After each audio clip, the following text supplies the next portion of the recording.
Lock in. Let's go. Real street, man, we watching Maas. Real street, man, we call on Maas. Real street, man, we watching Maas. Real street, man, we call on Maas. Lab Addicts Music Group.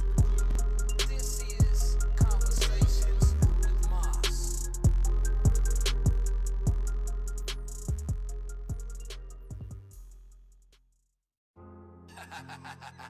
Lab Addicts Music You know what Group. time it is? This is Conversations with Maas. Subscribe now. Lock in. Let's go. Real street, man, we watching Maas. Real street, man, we call on Maas. Real street, man, we watching Maas. Real street, man, we call on Maas. Lab Addicts Music Group. This is Conversations with Maas.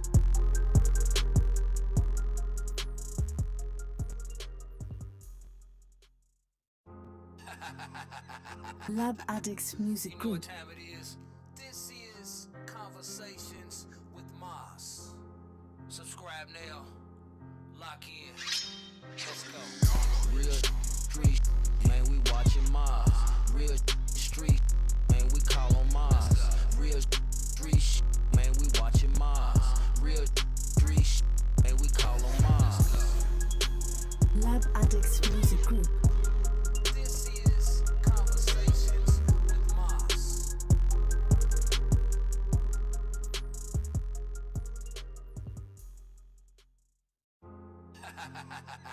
Lab Addicts Music You know what Group. time it is? This is Conversations with Maas. Subscribe now. Lock in. Let's go. Real street, man, we watching Maas.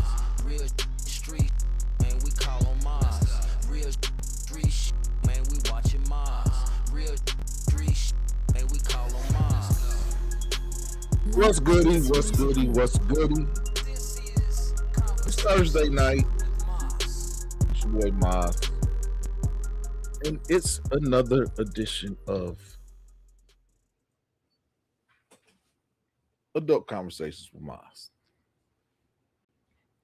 And I didn't really have one single topic that I wanted to talk tonight, so we're going to talk about whatever. If there's something that you all want to talk about, let's get at it. But before we go any further, we got to give thanks to the Most High for allowing us to see another day, another sunrise, another sunset, another chance to love on the people who we cherish. Now that we have given our thanks to the Creator for allowing us to be here, how's everybody doing? Has everyone thawed out? I have not. Today, I think it was -3 when I woke up this morning and went out. And I think the high today, I don't think we got out of the teens. And tonight it's supposed to be a little bit colder than last night. So yeah, Duke Energy is making a lot of money these last few days. It's kind of hard to keep your place warm at the regular settings that you usually use. And yeah, I'm not even gonna lie. I have the heat running, and I also have a space heater that's running because it's I live in a historically preserved house. And yeah, if you know anything about that, this house, I think it's over 100 years old. It's not really insulated, it's brick, and the inside is it's brick. It's just a brick house. So in the summertime, it gets kind of warm sometimes, but in the wintertime, it's crazy. But hope everybody is staying warm. And I've got some videos for us to look at tonight. Some pointed videos. Just 2 or 3. But there's been a lot going on in the world. A lot. There's a lot going on. Some of it good, and depending on how you look at it, and some of it bad, depending on how you look at it. There's a belief that President Trump may be getting impeached. And the thing that's crazy about this rumor is this is not a Democratic based rumor. This is a Republican based rumor.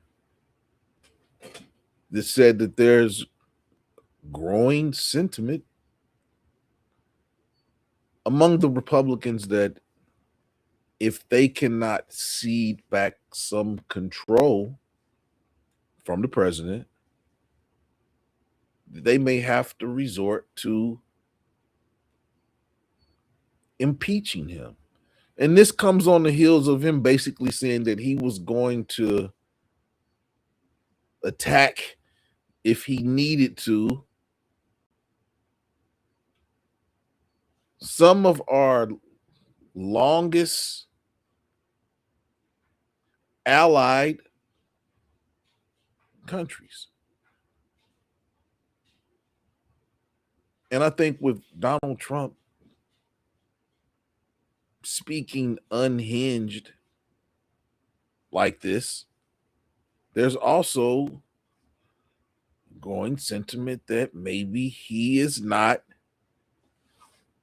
cognitively all there.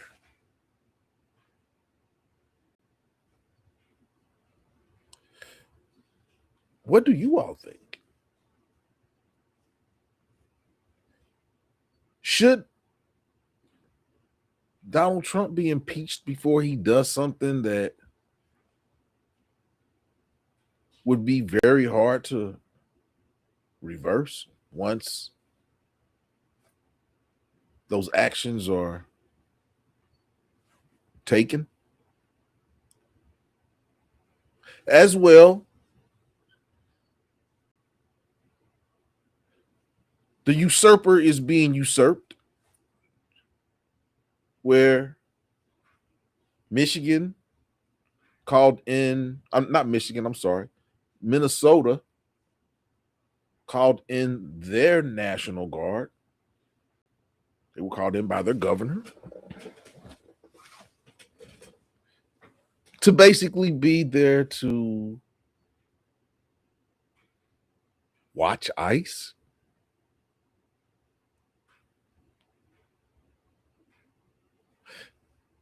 And on the heels of that, the 3 highest ranking Catholic cardinals came out. I don't know if it was jointly or if it was, they talked about it, but basically they came out one by one a couple days ago and basically asked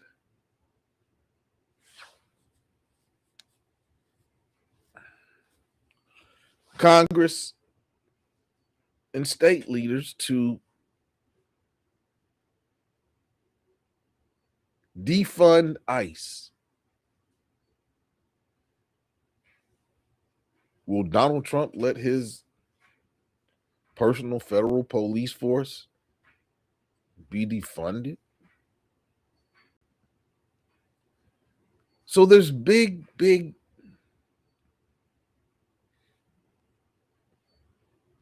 fights, debates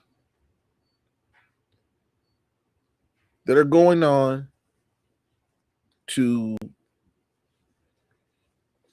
usurp some of the powers that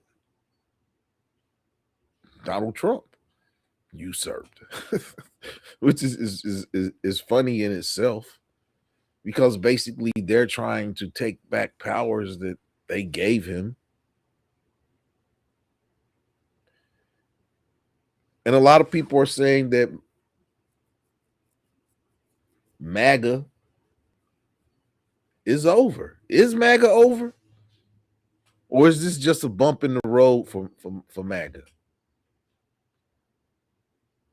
And the people who profess to be MAGA Republicans. It's funny how every few years there's different factions within the Republicans. Can't even get along with Republicans. I mean, they had the Tea Party.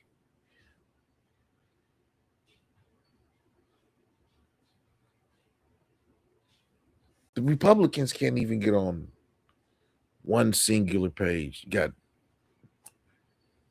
like I said, you've had different factions. Now you got MAGA Republicans. It's like Republicans try to rebrand themselves depending on whatever the situation is. I don't understand that. Is there a bastardization of the Republican Party going on? I mean, what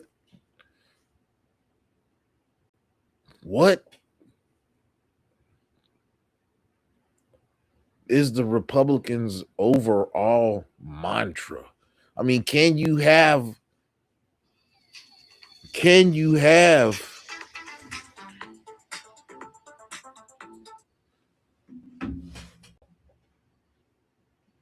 a united front with so many independent factions? How do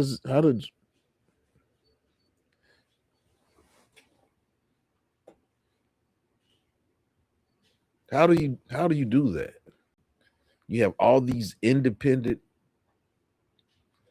factions within a regimented group. How do you have a united front in those types of situations? Are there MAGA Republicans that agree with Donald Trump being impeached? Or is it the moderate Republicans who are leading this charge? There's so many different factions. And that's one thing that I will say about the Democrats and how they're trying to rebrand themselves after they basically lost all the seats to so-called MAGA Republicans and other Republicans. One thing I will say about the Democrats is that they are united for a change. There's always going to be some dissension, but for the most part, the Democrats have been united in their disdain for the policies of the current administration. Whereas in the Republican Party, some people are 100% behind Donald Trump, President Donald Trump. And there are some that don't really back too much of what he does. Will Donald Trump win this tug of war that's going on inside the Republican Party? Will he be the first president to be impeached twice? And will that be how Donald Trump is remembered, how his presidency is remembered in historical terms? Would the Republicans because some of them would have to vote for the impeachment of Donald Trump for it to even for it to happen, being that they are the super majority.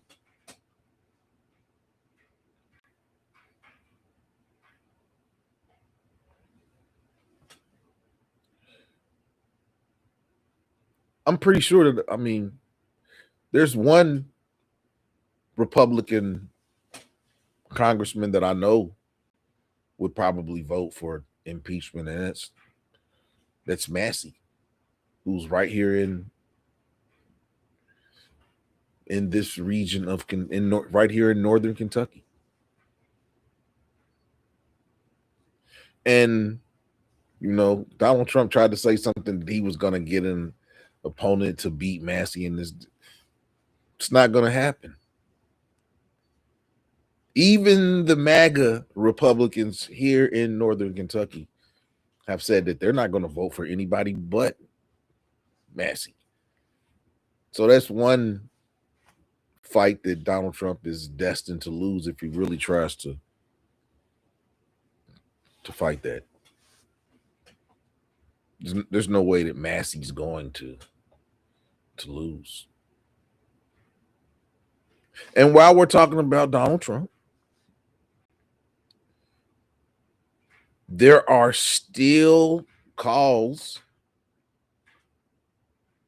for the Epstein files to be released. There are many people who are still saying there was a very, very impassioned plea by, my mind just went blank, the late night show host. Can't think of his name, so I'll think of it. But yeah, he basically broke down while pleading for Congress to be transparent and to release all of the Epstein files.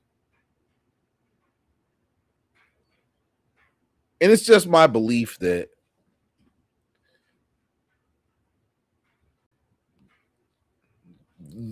the Epstein files will probably never come out, because there's too many powerful people that will have to pay consequences. And one thing we know about America is that the right amount of money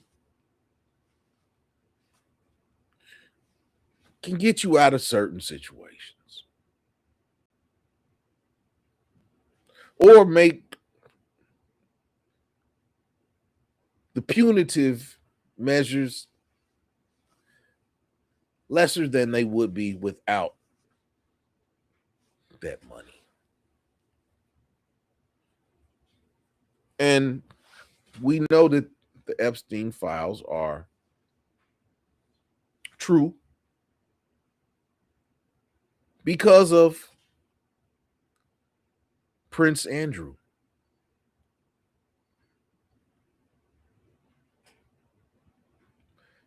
Prince Andrew lost his monarch titles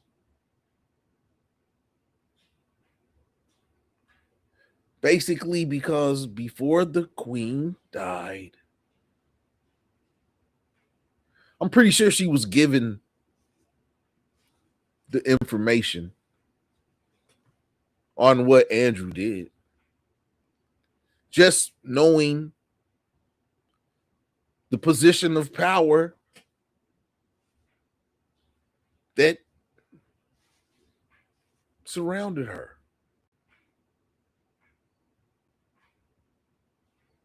Because Prince Andrew, even though nothing has come out, even though nothing has been proven, and even though he continues to publicly deny any involvement in anything, the Queen stripped him of his monarch title.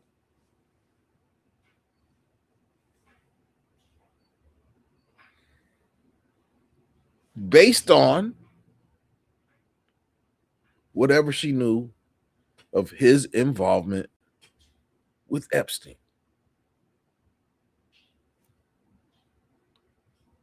So I don't think that those files will ever totally come out. So even though people are making impassioned pleas and congressmen on both sides are saying that the files should be released and this, that, and I don't think that those files will ever come out. Because there's people on both sides of the aisle that would be in trouble.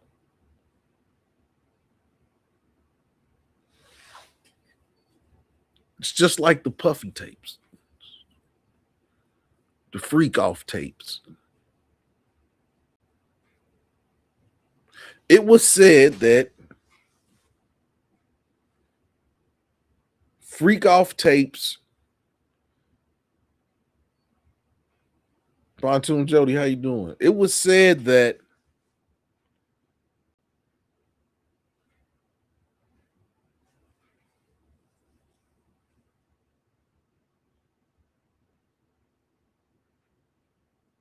the Puffy tapes were being sold on the dark web.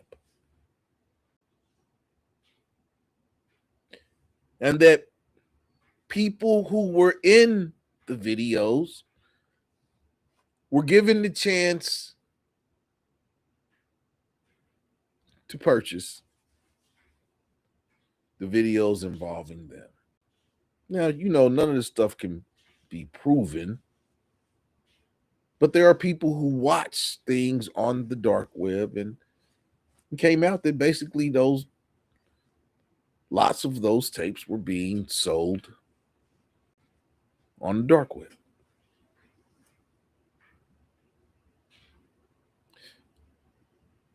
And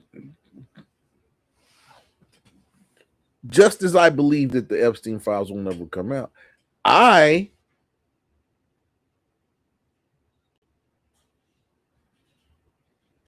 don't believe Epstein is dead. Call me crazy, but I just don't believe that Epstein is dead. There's too much money involved. There's too many connections tied to him. I mean, I could be wrong, but I don't. Everything that we see is not as it is.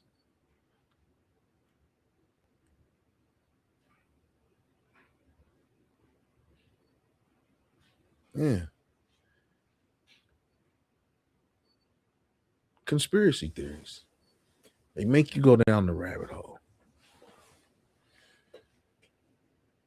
But this video that I have is Johanna Hayes. And a couple days ago, in a committee meeting, she was able to question Linda McMahon, the lady who has wiped out everything DEI with no prior experience as a education leader. And what Johanna Hayes was questioning her on was if Holocaust education was DEI. And the reason she was questioning this is because with everything DEI being stripped and you can be fined if you do this, You can be fined if you do that, and all the changes that they're trying to do. Holocaust education has not been included in these DEI initiatives. So Johanna Hayes used a great argument.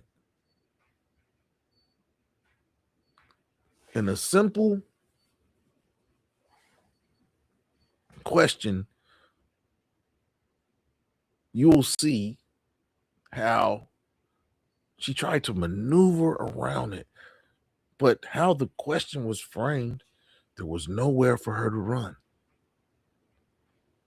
I commend Johanna Hayes for getting her points out and asking these tough questions. And here is that video of her in a committee meeting.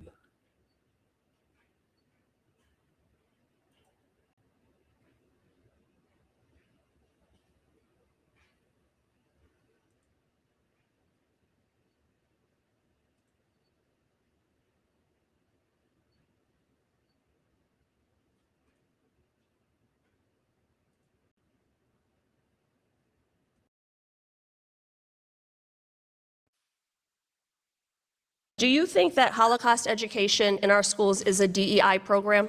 I can look at whatever card. Holocaust education, is it a DEI? You can have a press conference to say whatever you want. I just need a quick answer to Your this. soliloquy Is Holocaust, because this is my time, is Holocaust education a DEI program? I think I answered that with one. I'm asking it again. Listen, we should be Just yes or no? We should be able to teach courses. My in their point is entirety. they are DEI programs, but you are making the argument for me because when you respond to questions from my colleagues by saying that sounds like an issue for state legislatures, 49 million children in this country receive public education services. About 3 million children are in charter schools. There are not enough charter school slots. Thank you, Mr. Chairman, and Secretary, welcome to our committee. It's interesting. Let me frame it. They basically showed you questioning, showed you the framing of it, and now they're going back to the beginning of the meeting so that you can see how they got to that point. So I wanted to say that before that because it kind of jumps back, and I wanted to let you know that that is the pointed conversation of this video, but they use that as, I guess, a sum to summarize. Now they're going back to the beginning of the engagement. Here we go. Interesting. I took a lot of notes. I had prepared questions, but I think I'm going in a very different direction.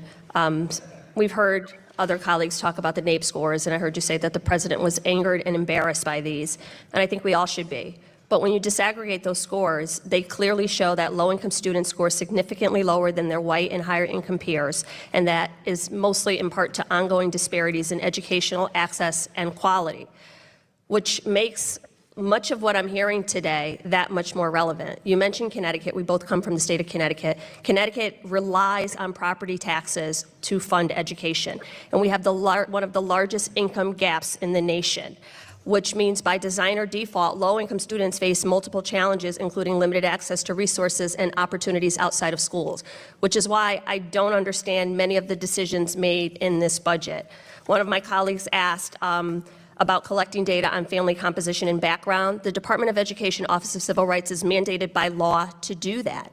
I was pleased to hear you say that states do not, the Department of Education does not control curriculum, instruction, instructional materials, the teachers that are hired, which makes your words contradictory because every argument you have is to put local control back into the states, but states already have local control, as anyone who has any knowledge or background of education would argue. That's what happened. I did a show on mediocre, and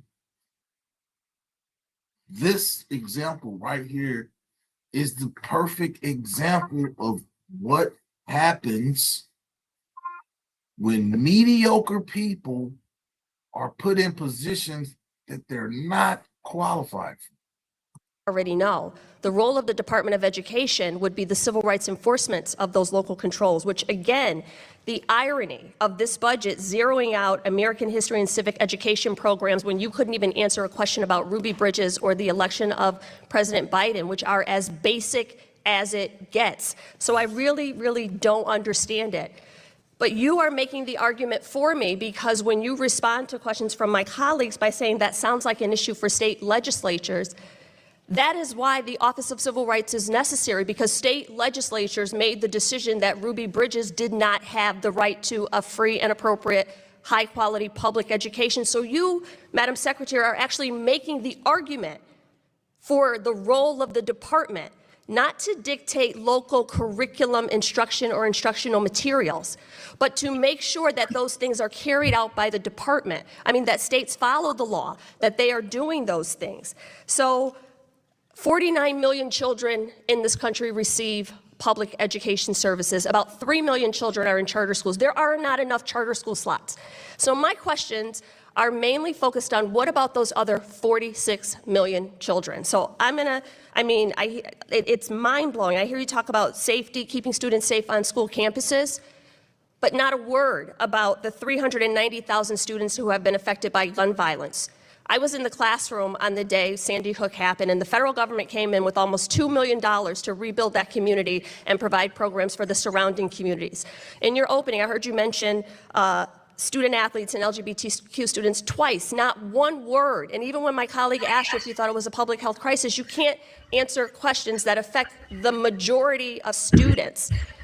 So I'm not really sure. I mean, I am an educator by nature. I try to be supportive of what the Department of Education does because I need for you to succeed, for my students to succeed. But when you come in and say your final mission is to eliminate the department, it says to me that the 46 million children that are not receiving services do not matter. I've ran out most of my time, but this bill defunds literacy programs, eliminates 21st Century Community Learning Center, eliminates preschool grants for children with disabilities, eliminates reduces funding for career and technical education, like all of these things. I'm going to ask you two really quick questions. Do you think that Holocaust education in our schools is a DEI program? There's no card for that. That's just yes or no.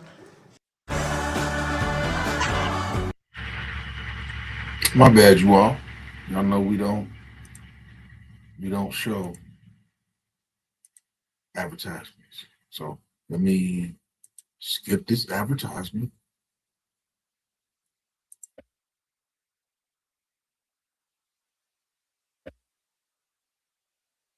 Continue.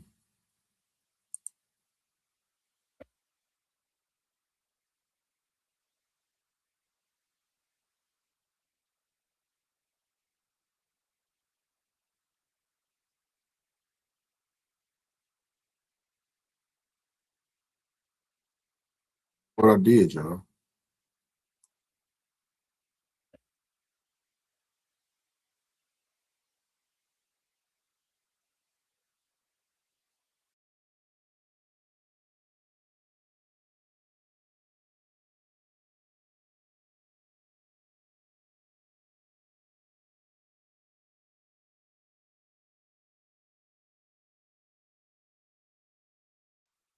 Okay. Here we go. Continuation of this conversation on public education.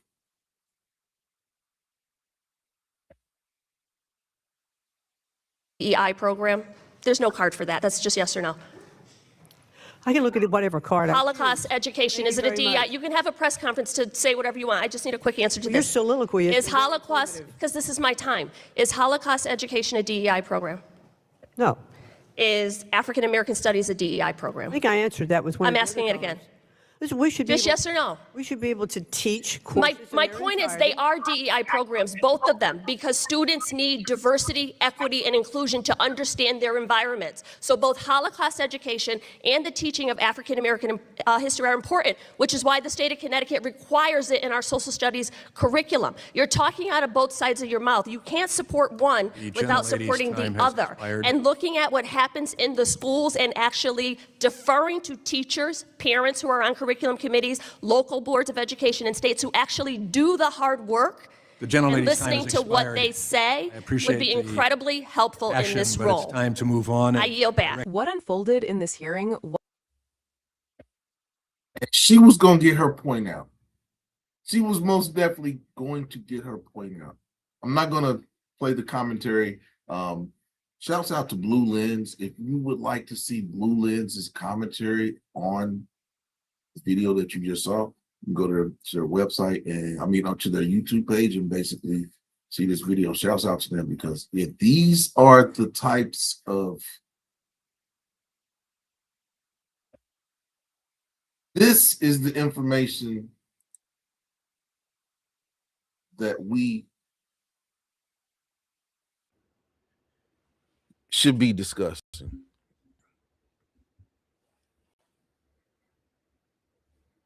Johanna Hayes.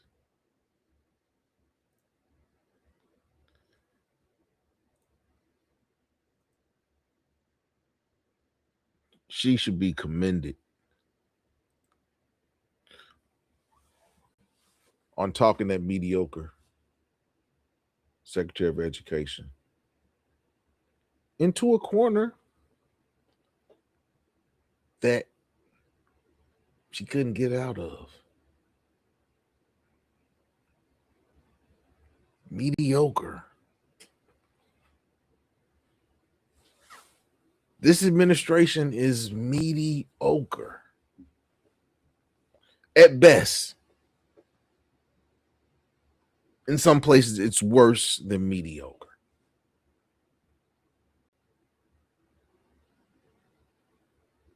You have ICE that murdered Alex Pretty. That man was deleted.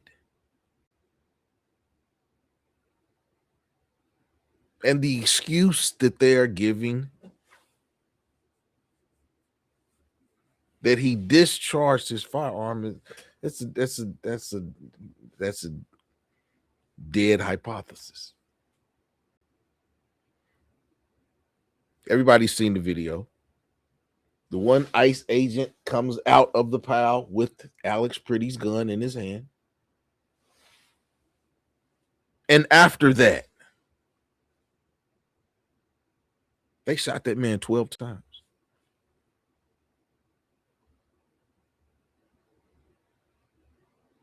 They shot that man 12 times.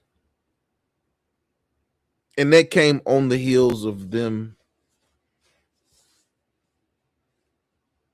murdering the other lady. I can't think of her name. I apologize. They shot her in the face.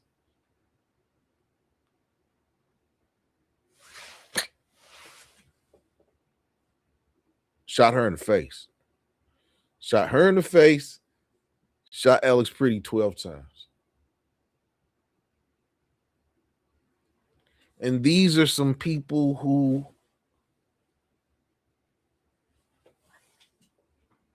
went through 2 weeks of training.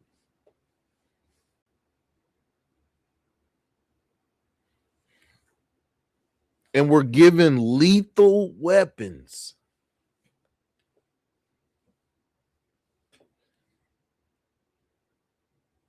After coming off of the street into a job. And I think it's NBC. One station did an expose of ICE and their recruitment efforts and their hiring practices. This lady said she interviewed a 5-minute conversation, was given a job with a start date. They didn't run a background check on her because if they had ran a background check on her, they would know that she was a journalist that wrote very scathing articles about ICE, but they didn't. She was given a job. They said that a background check was run. And these are the people that are walking around with lethal weapons, hired off of the street. 2 weeks training, and these people have arrest powers. Police should be the ones complaining, because these guys got in 2 weeks. I'm not sure how long police academy takes, but I'm pretty sure it takes longer than 2 weeks. These guys have the same arrest powers that you do with no scrutiny.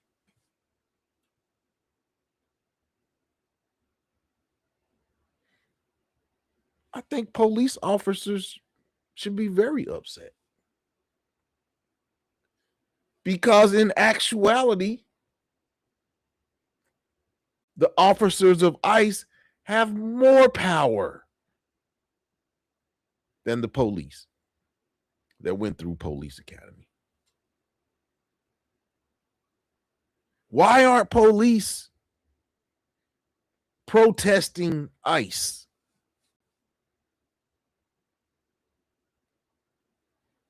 Why aren't, armed officials have been scrutinizing them, but why aren't there more former military veterans who had to go through basic training? Why are they not complaining about ICE officers giving lethal weapons after 2 weeks of whatever type of training and onboarding that ICE does? I think that's the bigger, that's the bigger picture. A police officer has to go through police academy, has to pass classes, has to pass firearms training,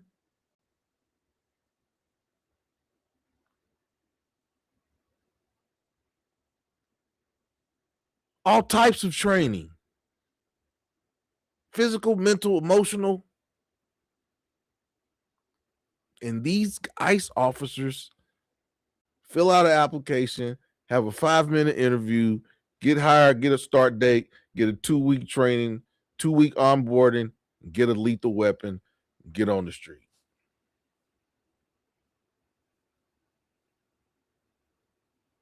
It's crazy. When you think about it in those terms, it's crazy. And they have more arrest powers than city police because they're a federal officer. Some guy off of the street through 2 weeks of training, given a lethal weapon, has more arrest powers and more power than the police that went through police academy.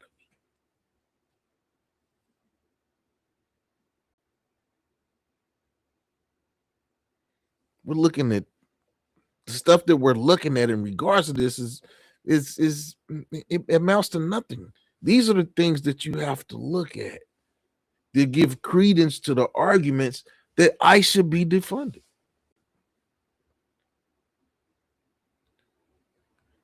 I want to know what type of intensive 2-week training they went through to get the trust to be able to carry a lethal weapon and to be able to use it.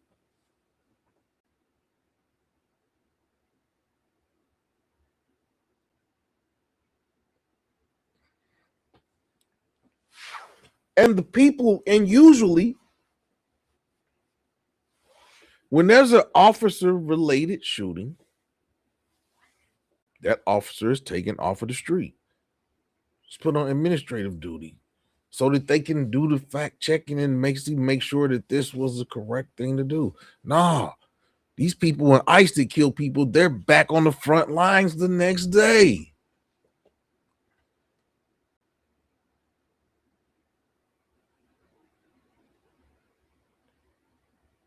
Crazy. No mental evaluation. No nothing.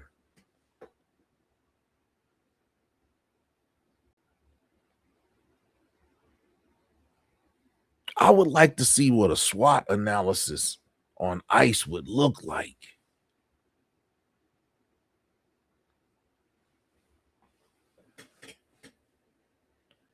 I wonder what a needs assessment for ICE would look like.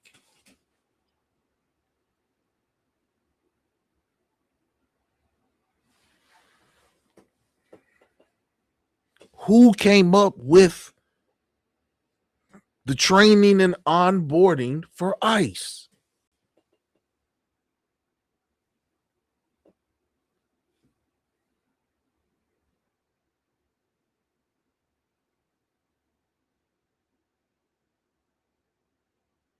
It couldn't have been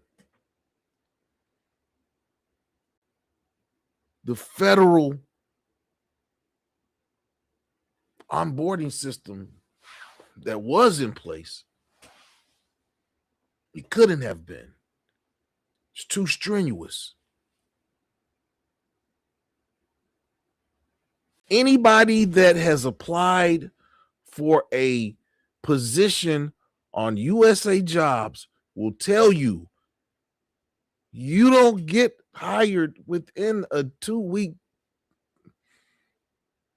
period for any job on USA Jobs.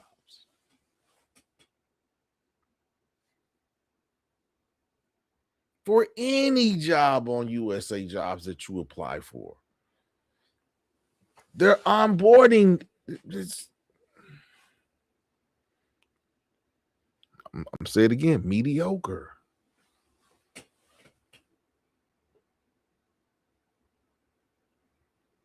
Mediocre. ICE officers, 2 weeks training. Here's a pistol. Get on the street.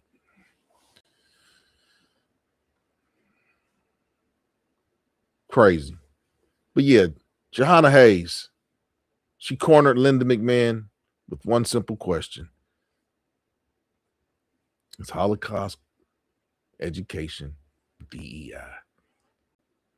And then she explained how Holocaust education and African American history are both one and the same. They're both DEI. But you can't big up one DEI, but this DEI is bad.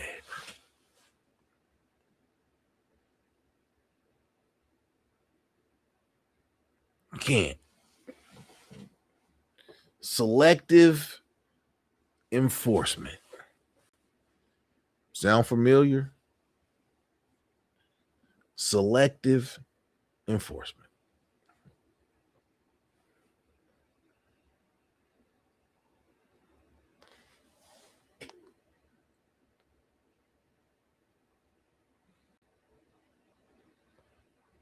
The next thing we're going to talk about is Anton Daniels and Corey Holcomb. And for these purposes, I have 2 videos from Corey Holcomb and 1 video from Anton Daniels. And what I want to know from the people is there a point that you don't go to? And this is the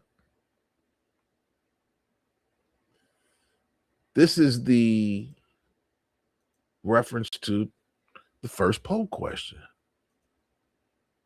And basically, I said, is everything fair in war? The person who voted said no.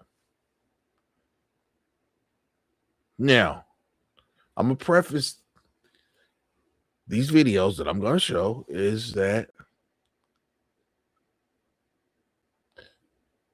there are people saying, Corey Holcomb. I'm not even going to show for Anton. I don't need to show Anton Daniels. We all know what Anton Daniels did. He went on a podcast tour, basically saying that I was going to kick Corey's ass and Corey's gay and this, that, and the other. And when I did my show on that about a week and a half ago, I said that he was going to have to stand on all that stuff that he said.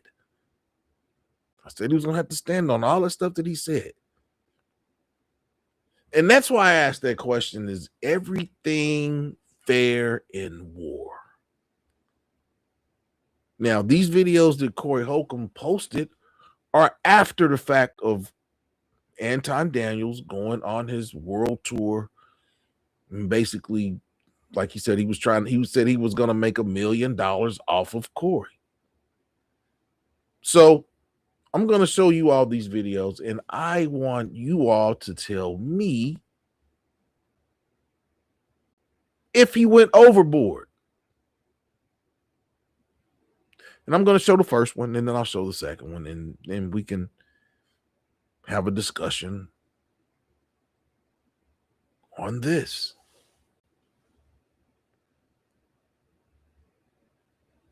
The first video.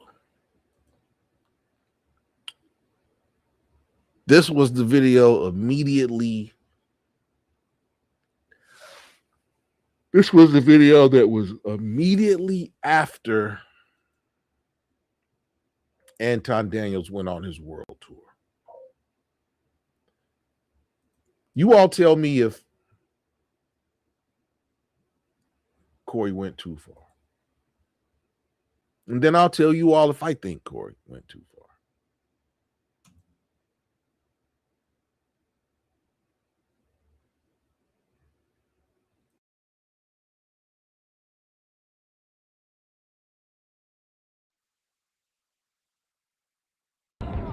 Is gay.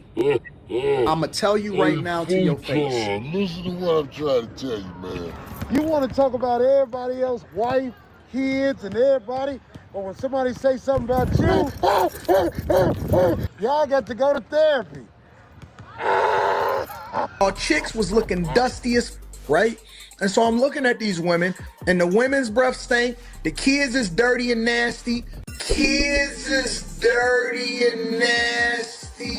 Hey, look here, boy. I'm going to give you an out. You leave me alone, I'm going to leave you alone. But if you don't, it's going to be more monkey business. I'm the bad guy. I'm a Christian first. I'm a Christian first. Is gay.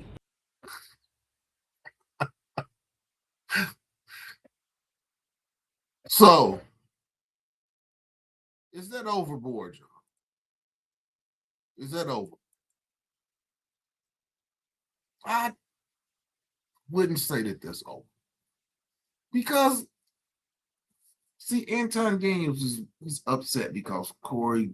Now, I don't agree with putting somebody under 18 years old on the internet and picture of stuff. I don't agree with that. But Anton Daniels chose to try to play chess with a comedian. Not just any comedian. One of the best comedians. Corey Holcomb has been around for a long time doing comedy. I don't know, Pontoon. Somebody said that my notifications weren't going out. So I don't know, Joe. I don't know. I don't know.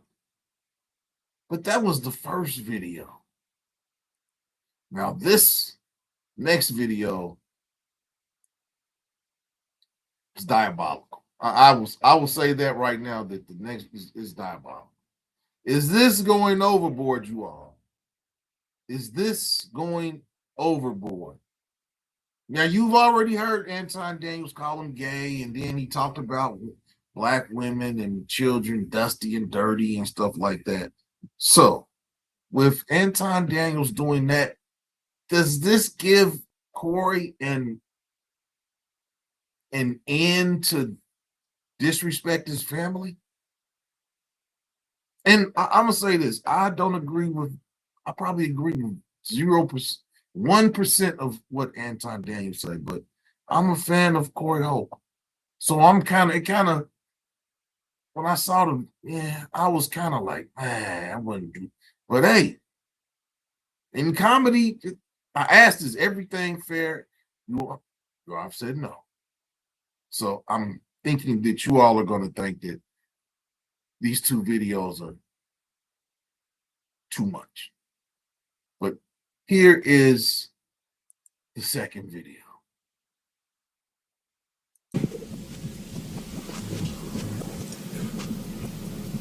This is dedicated to you, Lane.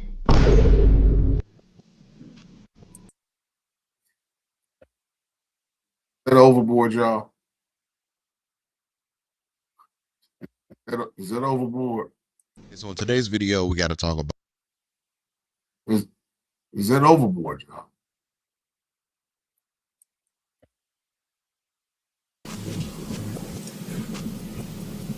This is dedicated to you, Lane. So in today's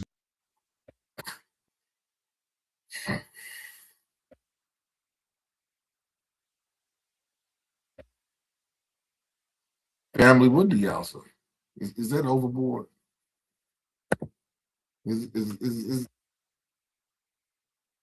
Should Corey's attacks be centered only on Anton D? Or is Anton Daniels' family fair game? And that's why I asked, is everything fair in war? Corey go overboard?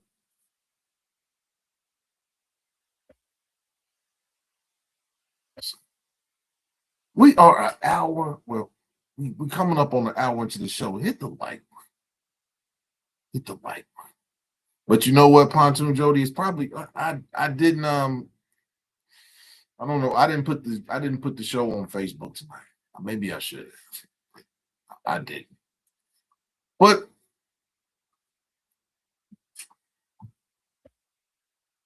Corey Holcomb, did he go overboard? Is what he did unethical even by comedian standards? I mean, because even in war, there are rules to war. There are things that you cannot do in war. You get war crimes. You go to jail for a long time for war crimes. It's a different set of rules when it comes to war crimes. So even in war, there are rules. There are rules of engagement. Did Corey go too far? And if you think he did, can he be sued for going too far? Does Anton Daniels have legal grounds to sue Corey?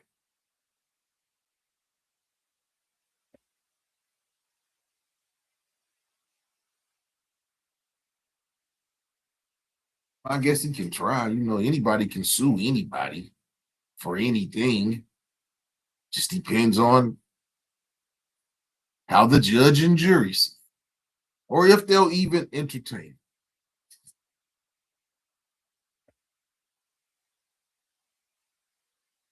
I don't know, y'all. I don't know.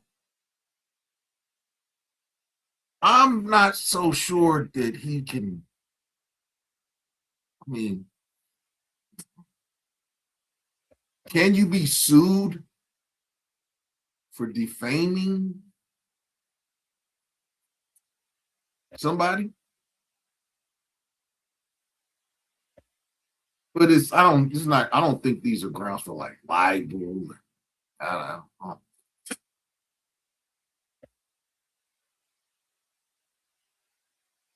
Did Corey go overboard? Yeah, maybe a little bit.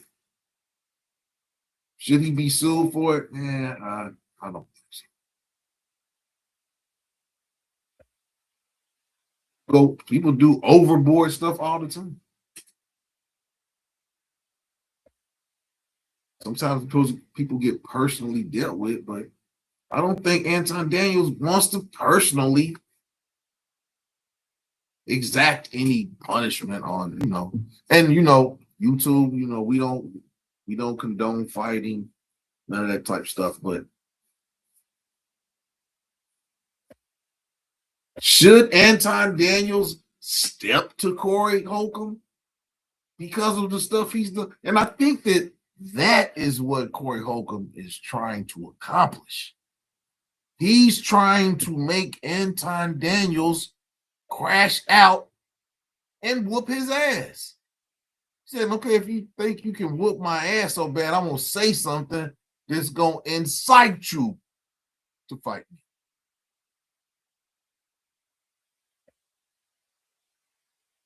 Then somebody tried to come out with a video of Corey Holcomb. They say he punched the lady, he mushed her. And then, without the context, and they tried to put this media blitz on Corey, and it was on TMZ, and they come to find out this lady people lie on paperwork that they turn in to the courts. Everybody's not honorable when it comes to the information that is given to the court.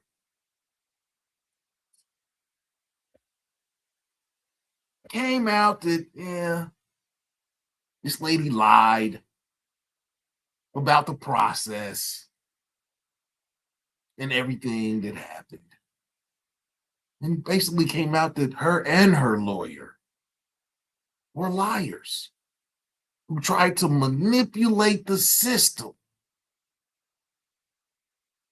Two ladies tried to manipulate the system and make Corey Holcomb look good. Because people lie on documentation.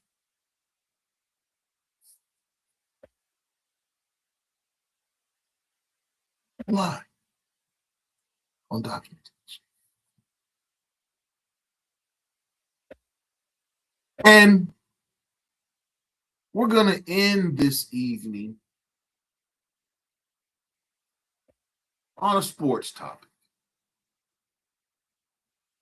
And for my people in Louisville and across the country that are Louisville fans, PK gave us high hopes. Pat Kelsey gave us high hopes. He said, we want all the smoke. Got this team. And when I saw the creation, I said, we don't side. And our shooters aren't shooting as top bill. There are people that say PK is coaching like a mid-major coach. Hasn't been able to make adjustments at halftime. The roster creation is crazy. We have no insight. And I'm going to play this video by Jay Smitty, or Smitty Sports 502. What he says is how I think a lot of Cardinal fans feel. And I'm going to play this video. It's about 5 or 6 minutes long. But he breaks it down. Pat Kelsey better do something. I like Pat Kelsey. But your X's and O's is not tic-tac-toe. X's and O's is not tic-tac-toe. We're going to listen to what Smitty has to say about Louisville basketball. We're going to end the night on Smitty. Shouts out Smitty Sports 502.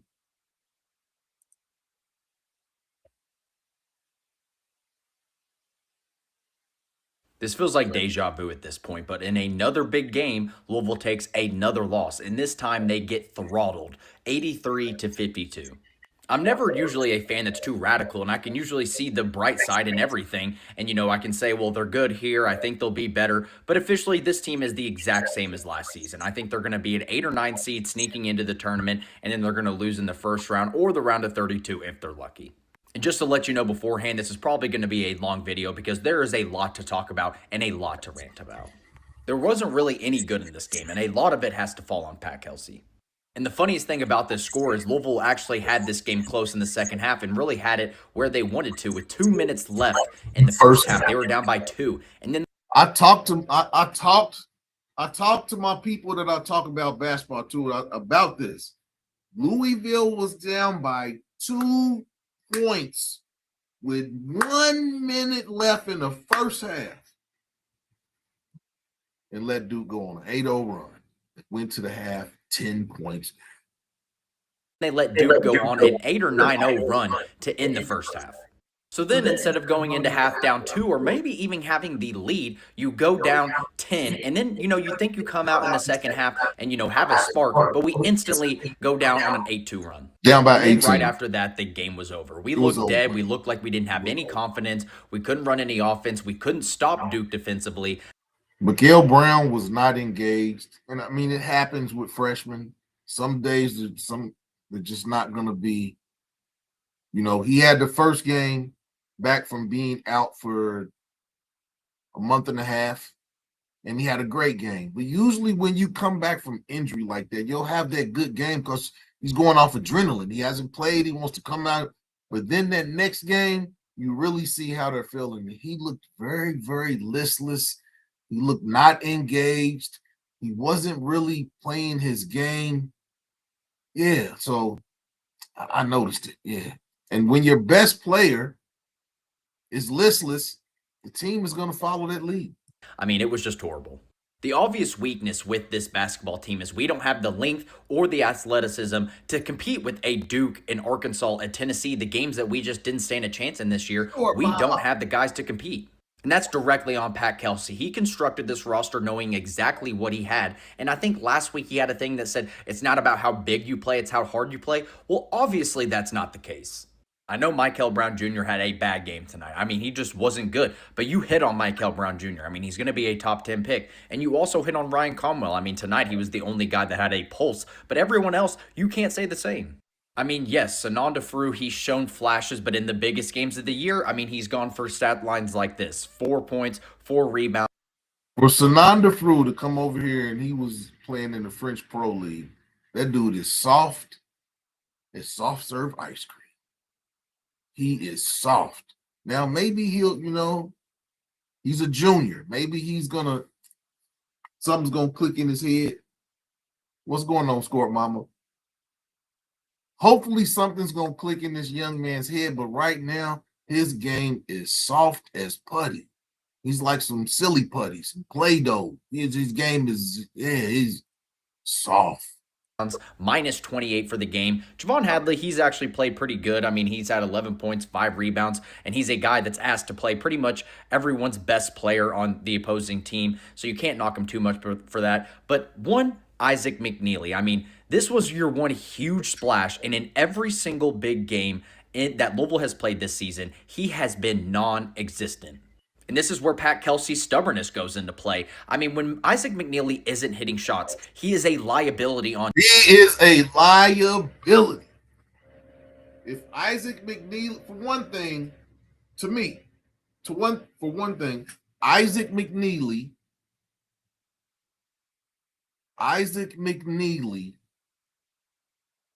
is trying to do too much. You're a spot-up shooter. Stand in the corner, stand on the wing, wait for the ball to come, shoot it. You're not the off the dribble, but dream. That's not your game, McNeil. It's not your game. Your game is spot up 3 shooter. McNeely is trying to play like Cromwell. He's trying to play like, that's not your game, McNeely. You're a spot up shooter. Pass it to you, you shoot it. You don't go off the dribble and try to dribble it behind your back and step back. That's not your game. It wasn't your game in Virginia. I don't know why you're doing it here in Louisville. Defense. I mean, we're running a small ball lineup and we're playing him at the 3, so he's usually guarding a 6'8", 6'9", 6'10" forward, and that's just not a case to win. I mean, like I said, if he's not hitting shots, he can't play any defense. Why is he out there? And in games like this with teams that have this much, length and athleticism, you're just not going to get much out of Ali Khalifa. And this is another miss. You sat last year and knew what you had with Ali Khalifa and Kobe Rogers, and they go out today and play 12 minutes accumulative, and they have 3 points, 1 rebound, 1 assist altogether. And another crazy one, you might be thinking, where's Kaysen on this list? Well, he's not on here because he didn't play. And no, he's not injured. So this is another. Said he's in the doghouse. Not sure what he did.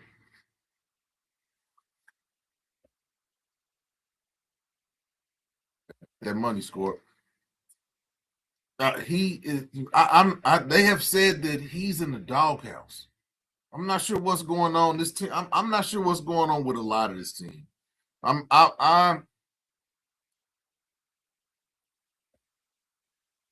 best player.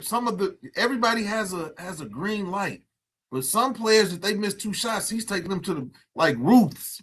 If Ruth's misses 2 shots, he's taking. People say Ruth's needs to shoot more. Well, Ruth's is in his head. Well, if I miss 2 shots, I'm gonna go back to the bench. I might not come back in the game. When one of your better players feels like anything he does is wrong. If I miss 2 shots, PK is gonna take me out. He's not going to shoot. He's gonna play timid, and that's what's going on with Ruth's. Hope he gets back from the flu. Come on back, we need you. But yeah, quit playing scared, man. I mean, yeah. But Roofs needs to shoot more. Guy that I know for a fact Louisville paid over $500,000 for him to come back and play, and he's not even playing. He's healthy, and he's literally not even seeing the floor. I mean, that's just a joke. I don't know if it's a confidence thing, or if he's injured. But if he's injured, I mean, did he have a setback in his rehab? I mean, why is he not healthy yet? And why is he not playing? Like, you paid him to come back to be a big-time contributor, and we need him in games like this where teams have a lot of athleticism and a lot of length. I mean, Kaysen Pryor's 6'10", and last season, before his injury, I mean, he was probably one of our best low-post defenders, and now he's not even playing in games that we need him the most. So really, other than about 3 to 4 guys, I mean, Pat Kelsey, he went in big money and got Isaac McNeely, who hasn't shown up in any big game. You stood and sat with Ali Khalifa and Kobe Rogers last year, knowing what you had, and you didn't go get. Let me get through this little section right here, ladies. I'm going to get to Pontoon, Jody, and Score, because I got questions for Pontoon, Jody. You made a statement last week. I got a question you on this. So somebody inquired. So, yeah, I'll get with y'all in just a second. Better talent, and this is what you got. And then you go out and, you get Muhammad Kamara from the NBA G League, and then you bring in London Johnson. So you now have 2 redshirt guys not playing. I mean, you practically have, and then you add Zoo into the mix. You have like 5 guys who can barely play up to this point. And that's just coaching malpractice on Pat Kelsey. I mean, I used to really think I trusted his talent evaluation, but that's just not the case. I mean, this team is not built well. And then not to mention, when we can't hit threes, even though we actually had a better percentage shooting threes than we did from the field, we have no offense. And we have no big that can just have his back to the basket. We have no offense. If we're not hitting threes, we have no offense. Basically, the teams are just packing it in. They're not allowing us to get rebounds. One and done. We don't hit the 3. Yeah. And go get a bucket. Sananda Frew tries that, and it just doesn't go well. And then on the other end, when we're not hitting shots, it turns into bad defense. We can't cover anyone. We have teams out here shooting 60%, 50%. Tonight, Duke goes 50% from the field, 34% from 3, and 72% from the line. And then at one point, the rebounding was 11-11. And then it ends with Louisville 26 rebounds, Duke 47 rebounds. If this is not a glaring issue to Pat Kelsey, I don't know what is. Pat Kelsey talked about when his team hits adversity, he actually likes it. It gets his juices flowing again. Well, it doesn't look like it because this team just looks uninterested. And in the biggest game, I mean, Pat Kelsey needed this game. He hasn't had a huge signature win since he's been here, and we really needed the tide to turn tonight, and you just lay an absolute egg. Laid an egg. We lost by 31 at Cameron Indoor. It was a debacle.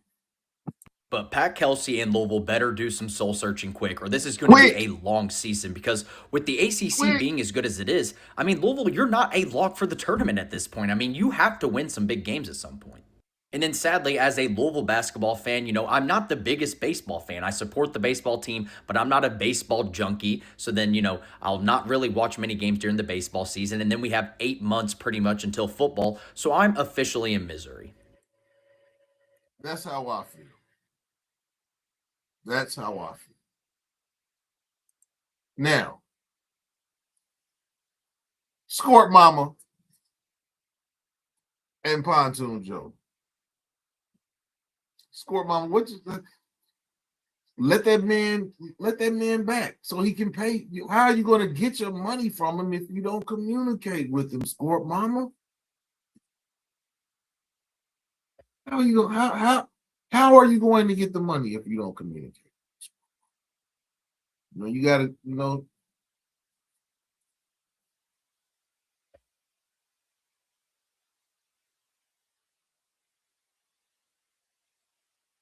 Score. I need to reach now. Score, Mama. You need that. You need that man around you to get your money.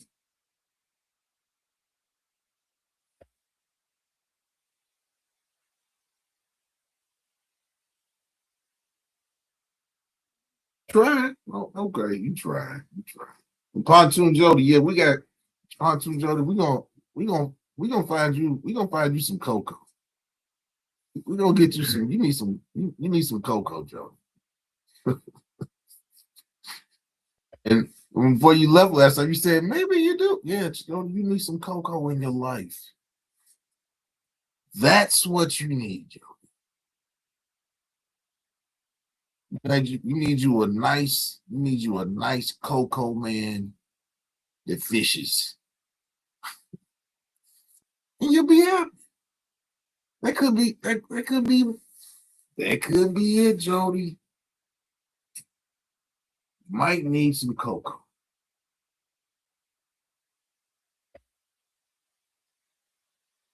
But yeah, Score. You know, you can't look at it like this, Score. You gotta speak some positive vibes to yourself. You have to speak some positive vibes. If you keep saying negative things, what you're not gonna get, what you're not gonna find, you're not gonna never find it. You got to say, "This is what I'm looking for. I'm gonna find it. I'm gonna find it." I haven't found a woman that I want, but I try. I try. I can't say that I'm not trying. But for some reason, my time is needed elsewhere in my life. A woman just not the it's just not the focus. And I hate to say that, but with me, why a woman is not the focus right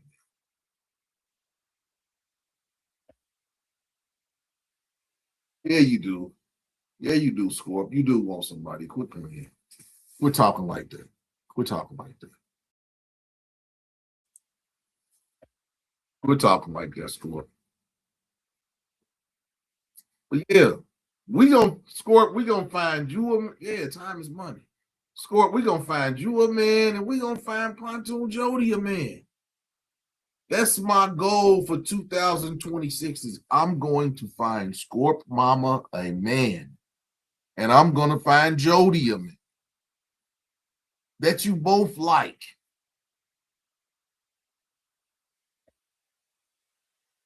I'm going to find both of you ladies a man. I don't want no money for. I don't want no money for helping you two ladies. Yeah, I'm not. Yeah, I don't need no money to help y'all to get some happiness. That is my goal for 2026. To help Squirt Mama and Jody get chose.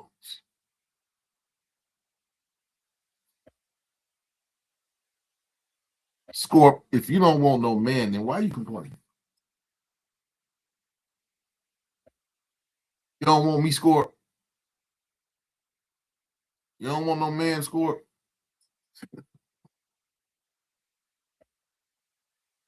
I'm joking, Scorp. I'm joking.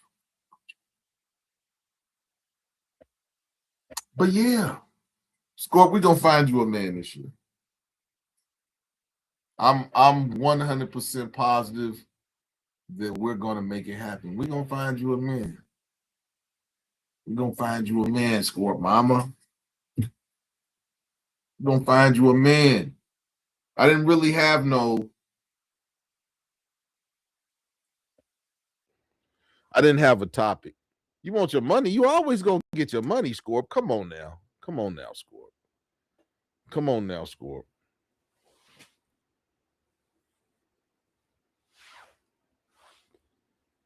Come on now, Scorp. You always gonna get your money.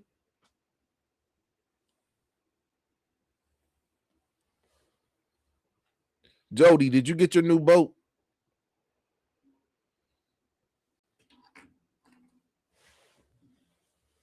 Jody was supposed to get a new boat.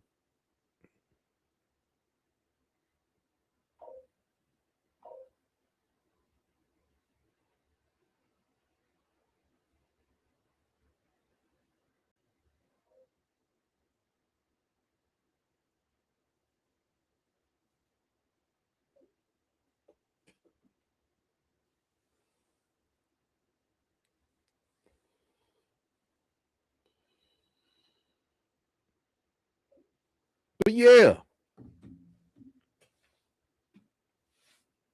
you don't like men like that. No, come on, Scorp. You can't let one man. You can't let one man change your outlook on the masses. That's just one man. Come on now, Scorp. Come on.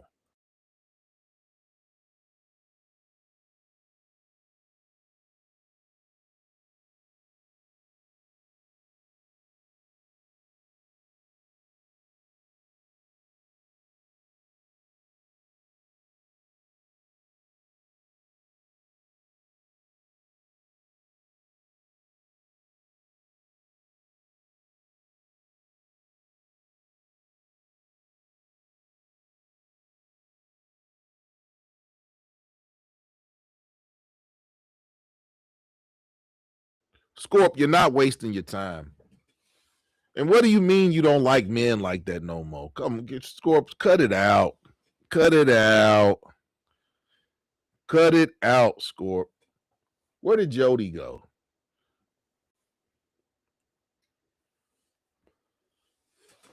Cut it out. Cut it out.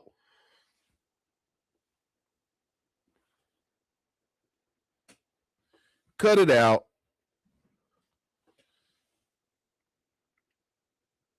See, what your problem is, Scorp, is you keep looking. I don't know.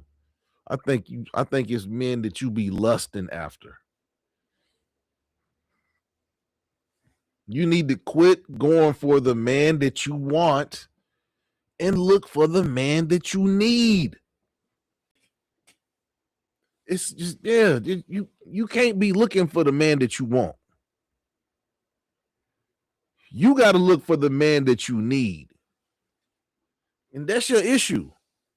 That's your issue, Scorp. That's your number one issue, is that you keep trying to find the man that you want when you need to be looking for the man that you need. You ain't never had no woman, and you don't need a woman. A woman can't do nothing for you.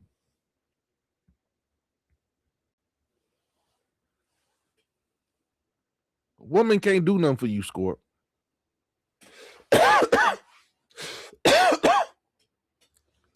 A woman cannot do nothing for you. So get that out. Get. Yeah, that ain't even no talking point. I'm not even gonna entertain that.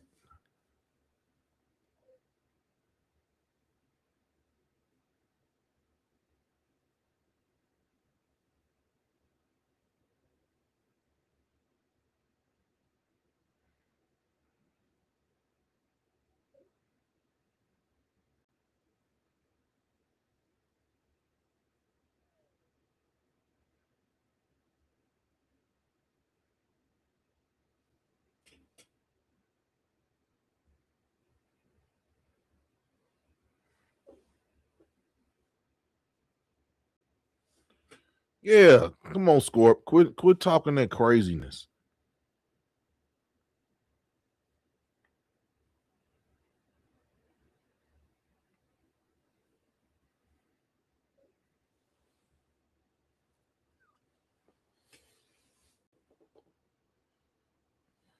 Drop what? No. We're not dropping the link tonight. You had to come up on the panel. I had you up here last time and you went wild. No, we're not doing that tonight. We're not doing that tonight.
Wow, I'm just over here talking. But what I was saying is I'm not bossy. I'm gonna let you do your thing. Scorpion. I'm saying that Tuesday nights are gonna be GFT. That's gonna be grown folks talking. That's gonna be the panel show. The panel show is going to be grown folks talking. Thursday nights are going to be the nights that I do talk commentary on different topics. Friday night, I'm going to do Maas After Dark. That's going to be the crazy show. Tomorrow night, 11 o'clock on Fridays. I'm going to let you on the mic tomorrow night because tomorrow night's topic will be one that is sexual. Tomorrow night will be, so, y'all like talking about sex. I got a topic about sex that we're going to talk about on Maas After Dark. That's what we're going to do tomorrow night. We're going to talk on, the Mad Show. Maas After Dark. We're going to talk about sex tomorrow. Whatever, Scorp. We're going to talk about sex tomorrow night. Yeah. Scorp Mama saying she ain't going to be there. I'm going to let Scorp get on the mic tomorrow night. But, yeah. Tonight was just a show that I just, I had some different topics that I wanted to speak about. I didn't think that it was going to be too much, too much commentary. But, my people's always going to be engaged with me. My people's always, you and Jody, y'all always going to keep engaged with me. So I appreciate that. But, we talked about lots of different things tonight. We talked about Anton versus Corey. We talked about Trump and everything that surrounds him. We talked about the Secretary of Education, McMahon, how she got herself handed to her by Johanna on different questions pertaining about DEI. So we talked about lots of different topics tonight. I didn't have one certain topic that I wanted to talk about. So I had a list of things that I wanted to discuss. I think we got through most of the discussions that I wanted to talk about tonight. I apologize to my peoples on Facebook. I'm not sure what happened, but the show was not on Facebook last night. Tonight. So I will correct that going forward for tomorrow night. But yeah. You go on, Scorp. I'll see you tomorrow night.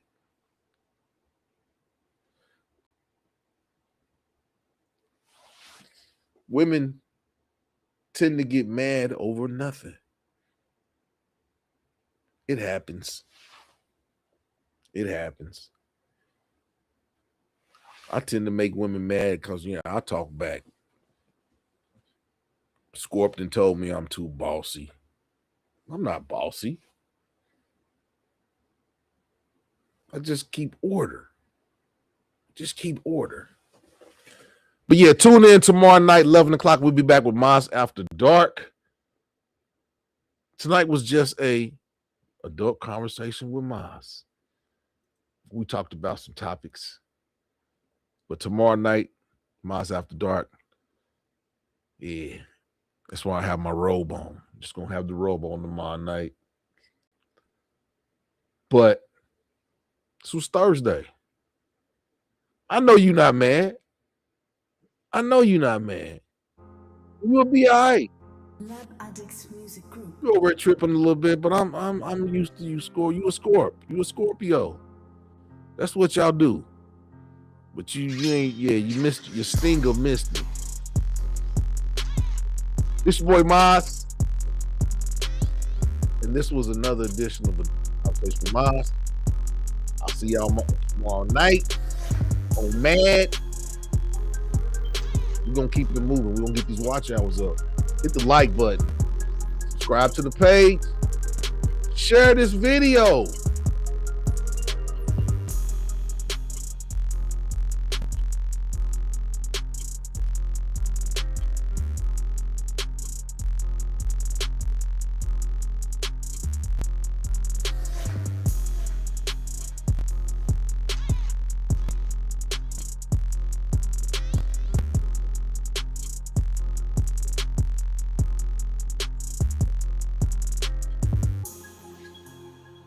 Lab Addicts Music Group.